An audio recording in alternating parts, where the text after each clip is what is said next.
Veteranu Ernesto Dudu hakotu idade hitunulo racing sia, tanba stroke, hemoragia e kakutak.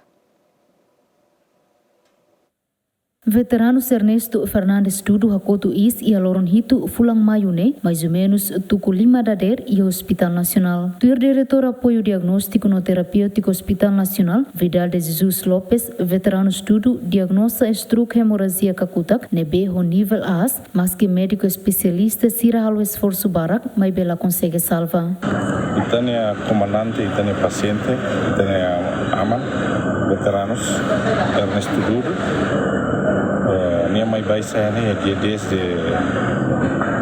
hakotu, abril, o diagnóstico stroke hemoragia. O linguagem non medicina dia perdará nota hemoragia ni kakutak secundário se hipertensão arterial macrônica.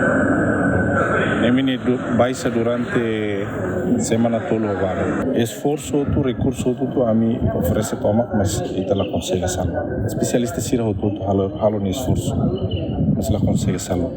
E a mim atualiza na fatima informação, serne me atualiza na fatima informação serne da família no Ministério Assuntos Veteranos no CCLN sira acompanha na fatima, sira entende muito bem sobre isso.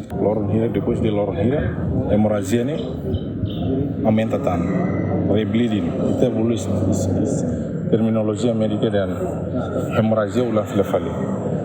Ne aumenta makas letan, honu ne dalam barak kasus sirasane porcentagem de salvane porcento kik tebes.